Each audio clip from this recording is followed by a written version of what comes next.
어린이 주일을 맞이해서 자녀 양육의 원리라고 하는 제목으로 말씀을 전하려고 합니다. 세계적인 과학자들이 만약 한국에서 태어났다면 어떤 일이 일어났을까? 어느 분이 재미있는 유머로 분석을 했습니다. 노벨상을 탔던 세계적인 과학자들이 한국 땅에 오늘날 태어났다면 어떻게 됐을까? 퀴리 부인이라고 하는 유명한 과학자가 우리나라에 태어나서 우수한 성적으로 졸업을 하고 취직을 하려고 했지만 얼굴이 못생겨서 면접에서 탈락했다라고 하는 것입니다. 에디슨은 발명 특허를 내려고 했지만 초등학교밖에 나오지 않아 학력에서 밀려서 검정고시학원에 가서 진학 준비를 하고 있다는 것입니다. 아인슈타인은 수학 천재인데 수학만 잘하고 다른 거는 못하니까 대학에 낙방하여서 삼수생이 되었다라고 하는 것입니다. 지동설을 주장했던 과학자 갈릴레오는 과학 현실에 대해서 우리나라 과학 현실을 비판하는 이빠른 소리를 하다가 연구비 지원이 끊어져서 생계가 막막해서 고시학원에 가서 공무원 시험을 준비하고 있다는 것입니다. 뉴턴은 대학원까지 공부하고 졸업 논문을 썼지만 어떤 교수도 그 논문을 이해하지 못해서 결국 사과 장수가 되고 말았다라고 하는 것입니다. 자, 이것은 비록 유머라고 할 수 있겠지만 우리나라의 외모지상주의 또 입시 위주의 교육과 학벌지상주의, 공시생 열풍 등 현재 우리나라 교육의 현실을 꼬집는 뼈있는 언중유골이라고 할 수 있을 것입니다. 오늘 이 자리에 나오신 성도님들의 자녀 양육은 어떠하십니까? 사실 이 세상에서 가장 어려운 것은 바로 자녀 교육이라고 말할 수 있을 것입니다. 자녀 문제는 아무도 장담할 수가 없습니다. 제가 신학교 때 존경하던 원로 교수님이 계셨는데 학장까지 지나고 참 훌륭한 교수님이신데 그런데 안타깝게도 그 아들은 아버지와 달리 망나니처럼 막 건 깡패가 됐다는 거예요. 아버지는 대신학자요 존경받는 원로인데 어찌 아들은 전혀 다른 모습이 되었을까? 성경에도 보면 엘리의 제사장 두 아들 홈니와 비느하스가 있는데 이들이 얼마나 불량했습니까? 아버지의 명성에 걸맞지 않게 그렇게 못된 짓을 많이 하다가 나중에 블레셋 전쟁에서 법궤를 들고 갔다가 법궤도 빼앗기고 전사하고 말았습니다. 이스라엘 역사상 가장 위대한 선지자였던 사무엘도 자녀 교육에는 실패했습니다. 그 두 아들이 요엘과 아비아인데 뇌물을 받고 판결을 굽게 하여 아버지와는 전혀 다른 모습으로 나타나고 말았습니다. 위대한 사무엘 선지자도 자녀 교육에는 실패하고 말았던 것입니다. 왜 자녀 교육에 실패합니까? 두 가지 중에 하나라고 저는 생각합니다. 아버지가 너무 바빠서 사회 저명 인사가 되다 보니까 너무 바빠서 자녀들을 소홀히 여기고 자녀들과 시간을 많이 보내지 못하므로 자녀들이 잘못된 길로 빠지고 말았다라고 하는 것입니다. 또 한 가지의 경우는 아버지가 이중인격자가 되어져서 대외적으로 바깥에서는 정말 존경받는데 집안에만 오면 엄마를 때리고 아이들을 때리고 욕설하고 완전히 이중인격이 되어져서 결국 자녀들이 삐뚤어지는 경우가 있다는 것입니다. 어쨌든 자녀 교육은 절대 장담할 수가 없습니다. 내 마음대로 되지 않는 것이 자식이라고 하지 않습니까? 자, 오늘 우리는 이러한 점을 다 공감하고 있습니다. 오늘 자녀 양육의 원리를 예수님에게 배울 수 있게 되길 바랍니다. 먼저 첫째로 자녀를 예수님께로 데리고 와야 합니다. 오늘 성경 13절입니다. 13절 말씀을 봉독합시다. 사람들이 예수께서 만져주심을 바라고 어린아이들을 데리고 오매 제자들이 꾸짖거늘. 오늘 본문에 보면 어린아이들을 예수께로 데리고 왔다는 말씀이 나오지 않습니까? 우리 부모님들의 가장 중요한 임무는 자녀를 예수님께로 데리고 오는 것인 줄로 믿습니다. 자녀를 세상으로 보내지 말고 어쨌든 교회로 예수님을 만날 수 있도록 부지런히 예수님께로 인도해야 될 것입니다. 한나는 어린 사무엘을 젖을 때 후부터 엘리 제사장에게 성전에 맡겨서 키웠던 것입니다. 요셉과 마리아도 결례의 날이 찰 때 아기 예수를 성전으로 데리고 왔습니다. 엘리사벳도 세례 요한, 그 아기 요한을 데리고 성전으로 올라왔다고 했습니다.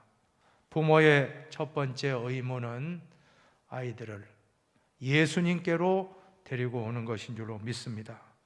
오늘 유아 세례를 받게 한 부모님들은 정말 귀한 일을 하신 것입니다.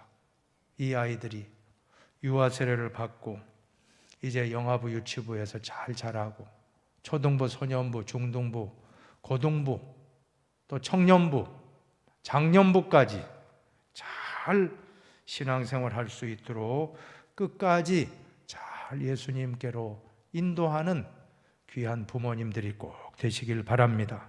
오늘 본문에 보면 예수님은 부모님과 자녀가 함께 나오는 것을 너무나 기뻐하셨습니다. 제자들은 어린아이들이 오는 것을 꾸짖었다고 하는데 애들이 오니까 애들이 떠들고 얼마나 소란합니까? 그러니까 아마 꾸짖었던 것 같아요. 그때 예수님의 말씀을 들어보십시다. 14절입니다. 예수께서 보시고 노하시어 이르시되 어린아이들이 내게 오는 것을 용납하고 금하지 말라. 하나님의 나라가 이런 자의 것이니라. 아멘. 우리 부모님들의 역할은 어쨌든 자녀를 예수님께로 데리고 오면 예수님은 너무너무 아이들을 좋아하십니다. 아이들이 예수님께로 오는 것을 가장 기뻐하십니다. 어려서부터 교회 나와서 말씀을 배우고 기도를 배우고 열심히 성경을 배우고 찬송을 배울 때 그 아이들은 잘 될 줄로 믿습니다. 좋은 습관, 교회를 잘 출석하는 귀한 습관을 우리 부모님들은 잘 인도해 주어야 될 것입니다. 어려서부터 교회 중심으로 자란 아이들은 잠깐 교회를 떠나도 나중에 반드시 다 돌아오게 되어 있습니다. 저도 지금 생각해 보면 어렸을 때 엄마 손을 붙잡고 교회에 와서 예배드리고 특별히 부흥회가 있으면 엄마가 아이까지 데리고 멀리까지 가서 부흥회를 참석하는 겁니다. 은혜를 사모하고. 그러면 저는 엄마 옆에 누워 있다가 잠자면 나중에 이제 깨워요. 그 시간이 이제 안수 기도를 받는 시간입니다.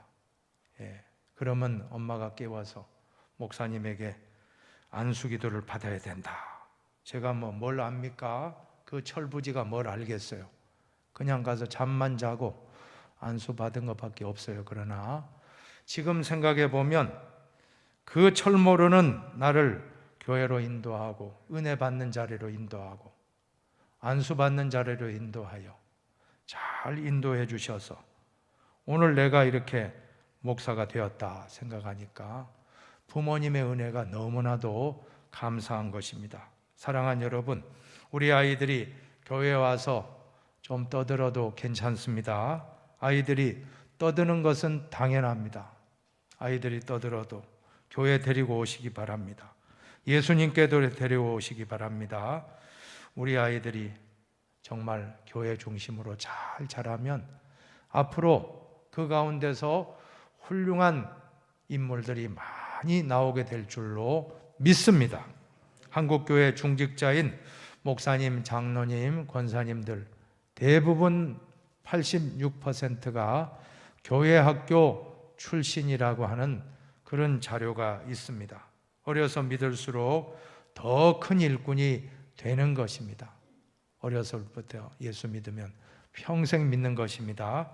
중간에 믿는 것보다 어려서부터 예수 믿으면 평생 헌신하니 얼마나 귀한 일입니까? 지금 이 시간 우리 부모님들께 하나님이 말씀하십니다.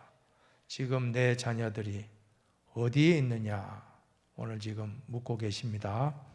그럴 때 우리는 자녀들과 손자, 손녀들을 예수님께로 꼭 데리고 오시길 바라겠습니다. 꼭 예수님을 인격적으로 만날 수 있는 기회를 우리는 제공해 주면 아이들이 예수님만 만난다라고 하면 그 인생은 완전히 달라질 줄로 저는 믿습니다. 꼭 예수님께로 데려옵시다. 두 번째로는 우리 자녀를 사랑과 축복으로 양육하시길 바랍니다. 16절입니다. 16절을 봉독합니다. 그 어린 아이들을 안고 그들 위에 안수하시고 축복하시니라. 아멘. 예수님이 아이들을 안수하셨다고 했는데 이 안수하셨다는 것은 예수님이 어린아이들을 얼마나 사랑하셨는지를 잘 보여주는 말씀입니다. 사랑하는 여러분, 우리도 예수님을 본받아서 우리 자녀를 더더욱 사랑하시기를 바랍니다. 게리 체프만이라고 하는 분의 책 5가지 사랑의 언어라는 책이 있는데 그 5가지 언어가 무엇입니까? 첫 번째는 인정하는 말, 두 번째는 함께하는 시간, 또 선물, 네 번째는 봉사, 다섯째는 스킨십입니다. 스킨십. 우리 부모님과 자녀들 간에도 스킨십이 얼마나 중요합니까? 이 스킨십을 통해서 사랑의 전류가 흘러갑니다. 우리가 안아줄 때, 우리 아이들을 사랑하는 마음으로 꼭 안아줄 때 그 사랑이 그대로 전달되고 전류가 흐르듯이 아이들은 엄마가 나를 사랑하는구나, 아빠가 나를 사랑하는구나. 그러므로 특별히 우리 부모님들 자녀들을 학교 갈 때 그냥 보내지 말고 꼭 끌어안고 기도해 주세요. 그리고 보내시길 바랍니다. 또 어떤 부모님들은 그렇게 하고 나갈 때 등 뒤에다가 십자가를 긋는다 그래. 십자가를 그어가지고 왜 긋습니까? 했더니 사탄 마귀가 워낙 강해서 십자가 긋고 보내야지 안심이 됩니다. 그러는데 어쨌든 간에 접촉입니다. 사랑은 안수하고 정말 스킨십을 할 때 그 사랑이 아이들에게 전달만 되기만 하면 우리 엄마가 날 사랑하는구나, 우리 아빠가 날 사랑하는구나. 그 아이들은 절대 삐뚤어지지 않습니다. 잘못된 길로 갔다가도 다시 부모의 품으로 돌아오게 될 줄로 믿으시기를 바랍니다. 근데 오늘 본문에서 축복하셨다는 동사가 나오는데 헬라어 시제로 보니까 미완료 시제입니다. 미완료라는 것은 동작이 계속되는 것을 의미합니다. 완료되고 끝난 게 아니고 계속 이어진다.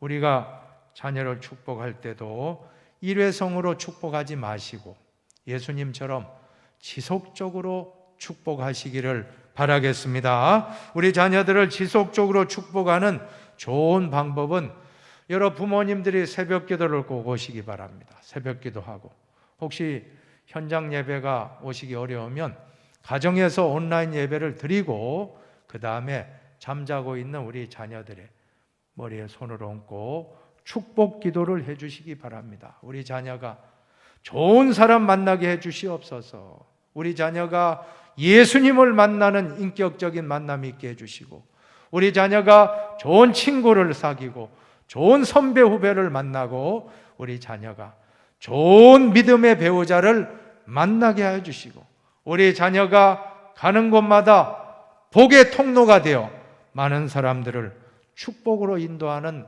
자녀가 되게 하여 주옵소서. 매일 새벽에 기도할 때 여러분의 기도가 응답될 줄로 믿습니다. 그런데 축복했다는 말을 좀 더 넓게 적용해 보시면 축복했다는 말씀은 기도에도 적용하시지만 우리 자녀들을 칭찬하고 격려했다라고 한번 생각해 보시기 바랍니다. 망우리 공동묘지에 가면 소파 방정환 선생님의 묘비가 있는데 그 묘비의 내용에 보면 어린이의 생활을 항상 즐겁게 해주십시오. 어린이는 항상 칭찬해 가며 기르십시오. 어린이의 몸을 자주 주의해 살펴주십시오. 어린이에게 책을 늘 읽히십시오. 희망을 위하여, 내일을 위하여 다 같이 어린이를 잘 키웁시다. 어린이라는 말, 지금은 우리는 당연히 여기지만 그 당시에 방정환 선생 그 당시에 우리나라 얼마나 열악합니까? 일제 압박을 받고 애들이 존중받았겠습니까? 조선시대 존중받았습니까? 애들을 부를 때 그냥 아새끼, 애새끼 불렀죠. 또 문디자스, 문디가스나 썩을 놈, 빌어먹을 놈, 연병할 놈. 자, 이런 시대에 소파 선생님이 어린이라고 부르자. 이 변혁이 일어난 겁니다. 어린이라고 하는 이 용어 자체의 어린이를 얼마나 존중하는 모습입니까? 이것은 바로 예수님의 정신인 줄로 저는 믿습니다. 예수님의 교육 방법은 칭찬이었습니다. 예수님 가는 곳마다 칭찬했습니다. 시몬을 볼 때 장차 개발하리라, 반석이 되리라 했는데 이 말대로 이 한마디 칭찬의 말로 인해서 시몬은 훗날 수제자 베드로가 될 수 있었던 것입니다. 예수님은 또 나다나엘이라는 사람을 만났을 때도 보라 이는 참으로 이스라엘 사람이라 그 속에 간사한 것이 없도다 칭찬하고 있습니다. 사실 나다나엘이 친구 빌립이 내가 메시아를 만났다, 너도 같이 가자 했을 때 뭐라고 반응 보였죠? 나사렛에서 선한 것이 날 수 있느냐, 나는 못 믿겠다고 아주 까칠하게 했는데 까칠한 성격의 이 나다나엘을 책망하신 것이 아니라 저 사람은 간사한 것이 없는 참된 진실한 사람이다, 이스라엘 사람이라고 칭찬을 했더니 그 칭찬의 말 한마디가 나다나엘의 마음을 움직여서 예수님의 제자가 되었던 것입니다. 이 나다나엘이라는 이름은 바돌로메와 같습니다. 바돌로메가 바로 나다나엘입니다. 사랑하는 여러분, 예수님의 교육 원리는 책망이 아니라 칭찬의 방법이었습니다. 우리 자녀들을 볼 때에도 책망만 하지 마시고 잘한 점 있을 때 바로 칭찬해서 자꾸 세워주시고 격려해 주시기를 축원합니다. 칭찬하면 고래도 춤을 춘다고 했습니다. 우리 부모님의 말 한마디에 우리 아이들의 장래가 완전히 바뀔 수가 있습니다. 절대 오늘부터 비난의 말 하지 말고 칭찬의 말을 많이 해 주시기를 바라겠습니다. 끝으로 레바논의 시인이요 철학자요 화가요 그리스도인이었던 칼릴 지브란이라는 분의 예언자라는 책에 나오는 아이들에 관하여라는 시가 있습니다. 그 시를 제가 소개하고 말씀을 정리하겠습니다. 그대들의 아이는 그대들의 소유가 아닙니다. 아이들은 스스로를 갈망하는 저 위대한 생명의 아들, 딸입니다. 아이들은 그대들을 통해서 왔지만 그대들로부터 온 것이 아닙니다. 아이들은 그대들과 함께 있지만 그대들의 소유가 아닙니다. 그대들은 아이들에게 사랑을 줄 수는 있지만 그대들의 생각까지 줄 수는 없습니다. 그들에겐 그들의 생각이 있기 때문입니다. 그대들은 육신의 거처를 마련해 줄 수는 있지만 영혼의 거처를 마련해 줄 수 없습니다. 그대들은 활입니다. 그대들의 아이들이 살아있는 화살이 되어 앞으로 날아가도록 그들을 쏘는 활입니다. 활을 쏘는 분은 무한의 길 위에서 관역을 겨누고 자신의 화살이 보다 멀리 날아가도록 그대들을 힘껏 당겨 구부립니다. 그러므로 그분의 활이 되어 그분의 손에 당겨 구부러짐을 기뻐하십시오. 이 칼렐 지보라는 시편 127편의 말씀에 영감을 받아서 이 시를 썼다고 하는데 한번 읽어보실까요? 젊은 자의 자식은 장사의 수중에 화살 같으니. 젊은 자의 자식은, 아이들은 화살과 같아. 여기에 영감을 얻어서 자식이 화살이라면 부모는 활이구나. 그리고 하나님이 궁수시다는 여기에 착안을 해서 이 시를 썼다고 하는데, 저는 이 글을 묵상하는 가운데 우리 부모가 활이라고 하면, 우리 아이들이 화살이라고 하면, 하나님이 궁수시라고 하면 한 3가지 정도로 말씀을 정리하고 마치려고 하는데, 첫째는 활의 역할, 부모의 역할은 방향을 잘 잡아주시기 바랍니다. 활은 방향입니다. 활이 가는 대로 화살은 날아가는데, 우리 자녀들에게 우리 부모님들이 모든 걸 다 잘해줄 수는 없을 겁니다. 그러나 한 가지, 방향을 잡는 것은 부모님이 꼭 해주셔야 된다라고 하는 것입니다. 자녀에게 올바른 방향, 자녀들이 삐뚤어지지 아니하도록 자녀들을 사랑하라고, 자녀들에게 정직하게 살라고, 자녀들에게 성실하게 살라고 우리는 방향을 바로 잡아주고 올바른 가치관을 심어줄 때 그 아이들은 그 방향대로 나가면 형통한 길로 걸어가게 될 줄로 믿습니다. 두 번째, 활의 역할은 많이 구부릴수록 화살을 멀리 날려보낼 수 있다는 것입니다. 부모가 기도의 무릎을 많이 굽힐수록 자녀들은 목표를 향해서 더욱 멀리 뻗어나가게 되는 것입니다. 그래서 눈물로 기도하는 자식은 망하지 않는다 하는 말이 나오게 된 줄로 믿습니다. 부모님들이 자녀를 위해서 기도의 무릎을 굽히면 굽힐수록 우리 자녀들은 반드시 좋은 열매를 맺는 사람이 될 것입니다. 성경에 나오는 위대한 인물들의 배후에는 모두 위대한 기도의 어머니가 있었습니다. 모세의 어머니 요게벳, 얼마나 위대한 분입니까? 사무엘의 어머니 한나도 기도의 어머니고, 디모데의 어머니 유니게도, 우리가 유바디 학교 지금 온라인으로 부모님들이 교육받고 있습니다마는 디모데를 키워냈던 어머니 유니게의 유자가 유바디의 유니게가 바로 그분입니다. 이 어머니의 기도가 있는 한 우리 자녀는 반드시 좋은 자녀로 성장하게 될 줄로 믿습니다. 또 교회사에 나오는 새 현모가 있습니다. 그레고리우스의 어머니 논나라고 하는 어머니, 크리소스톰의 어머니 안투사, 어거스틴의 어머니 모니카, 모두 다 기도의 어머니. 특별히 모니카는 유명한 말을 남겼죠. 그 감독에게 갔다가 감독에게 불평하는데 감독이 하는 말이, 눈물로 기도하는 자식은 망하지 않습니다.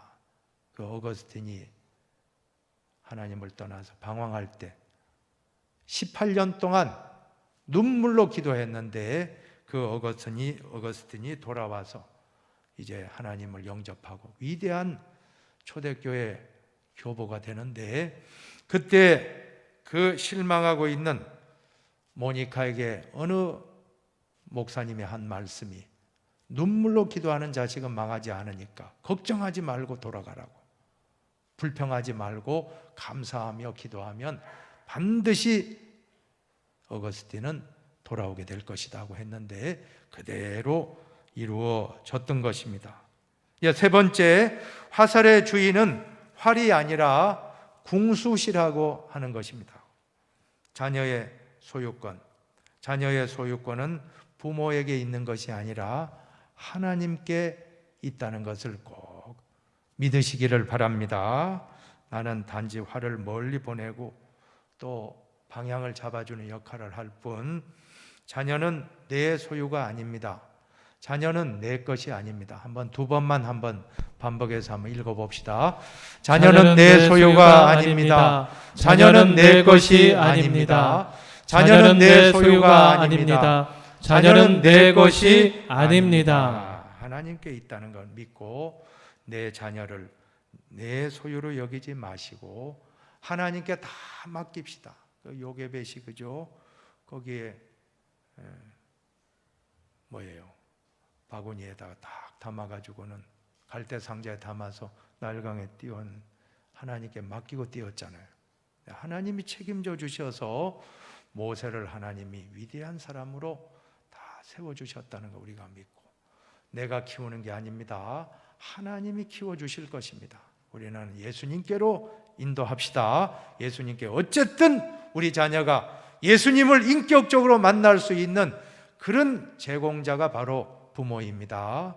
그리고 우리는 절대 비난하고 책망하는 말은 줄이고 십자가에 못 박고 사랑의 말, 축복의 말, 격려의 말을 많이 해주시고 활이 되어 더 무릎을 굽혀 더 여러분들의 자녀를 멀리, 화살을 멀리 보내는 활과 같이 궁수이신 하나님께 붙잡힌 데요 우리가 더 기도할수록 우리 자녀는 정말 큰 일을 이루는 열매 맺는 역사가 나타날 줄로 믿습니다.